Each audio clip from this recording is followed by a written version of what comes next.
Ortiz Trout, Jaime Ariola, Irene Almendares, and Sam Williams.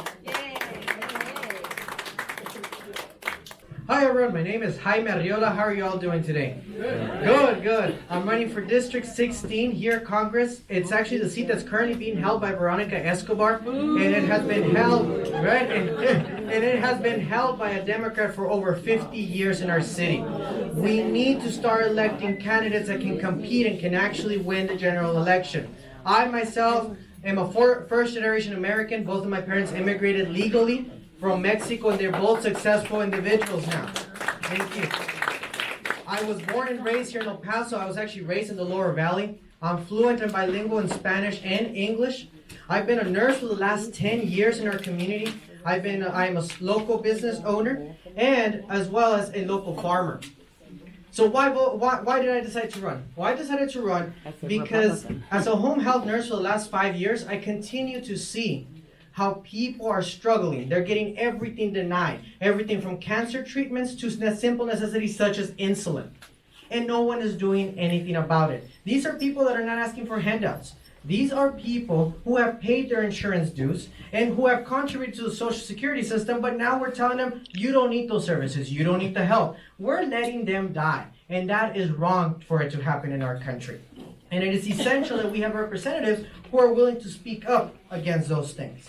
I actually worked at the VA at Beaumont and worked closely with Veteran Affairs for several years.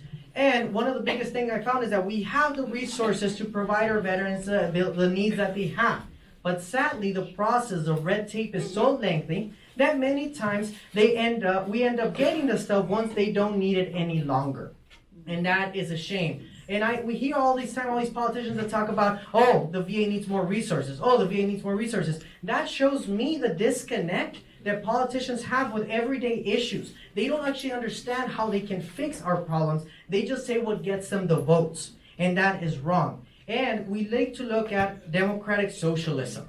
Okay, what is the Democratic Party doing? They are getting young people enticed with this idea of democratic socialism, and they're fighting it off. We need to elect young conservatives that can go up there and fight against these young Democrats and show them.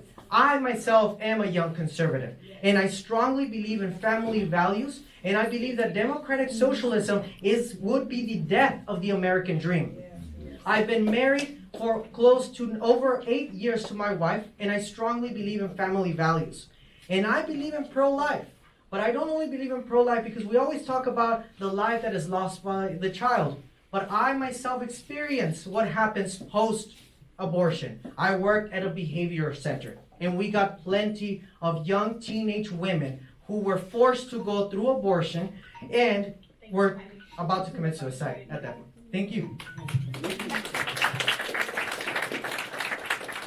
Do you think it is more important to introduce and pass legislation or to work to repeal legislation that has been passed by your predecessor? I think it's important that we make common sense decisions, and that means that we have to find a good balance. Okay, we do need to introduce new things to address issues that have not been clearly addressed, but we need to just remove things. We need to stop this mentality where you make an amendment to try and fix something that's broken. You cannot patch a broken thing. After a while, it continues to be broken. We need to remove those things, such as Section 215 from the Patriot Act, that allows warrantless searches of your private property. Those things need to be removed. They don't need to be amended. They need to be taken off the system to ensure that we do not have confusion. But we do need to create new legislations that protect our American lives and the American citizens' liberties and pursuit of happiness.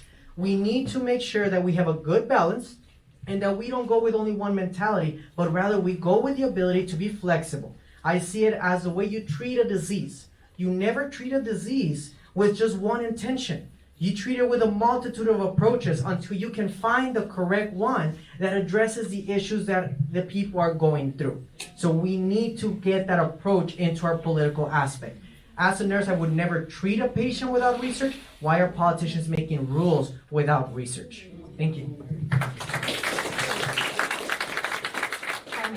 Do you support foreign assistance to other countries, and under what conditions, if any? I like to go by the mentality of being a nurse because I've been a nurse for so long, okay? So the idea of a nurse, I was always told, you take care of yourself. If not, you cannot take care of others. We need to bring that mentality to the America's country again. We need to take care of American citizens first before we take care of anyone else. Right. If we have extra, I'm more than willing to help, but our people are suffering. We have people who are living at $16 of food stamps and are having to decide whether they're going to get food or medication that day. I had one patient that told me one day, he said, I buy my medications, I split them by half so that they last me 2 months, and like that I can buy food the next month. That is ridiculous that we have a country that is so great, yet we have people who are starving. We have people who are dying, and we say we don't kill people, but yet we have given the power for insurances to kill people, but yet we take care of everyone else around the country. We need to get out of wars that do not benefit us, and we need to bring those soldiers back to our country and let them take care of us, not of anyone else. Thank you. All right, in closing aspect of this, I always like to bring it back together. We need to elect people that can connect to our community. We need to make sure that there's people who are representing us in every single day events. This position is not just about representing us federally, but representing us throughout our community. I myself, for example, for the gun hearing that came here, both the Senate and the House, I was present at both of those. I went down there and spoke to preserve our right as Texans to have guns. That is important. We need to make sure we fight for that. Not only that, I was down there at the redistricting as well and letting them know that they will not be taking our districts away. They are planning to take one of our districts away. That means less representation. We are not going to let this happen either. I am down there in the communities talking to Segundo Barrio, to El Barrio, to Lower Valley, to the farmers that work next to me to ensure that we create a representation that is truly for that of the American people. We need to make sure we preserve the American liberties. We need to make sure we preserve the American dream. We need to limit government and we need to limit taxation because it has become a robbery of the American working class. That's right. We need to make sure that we focus on taking care of those who work hard and those who push our country to move forward.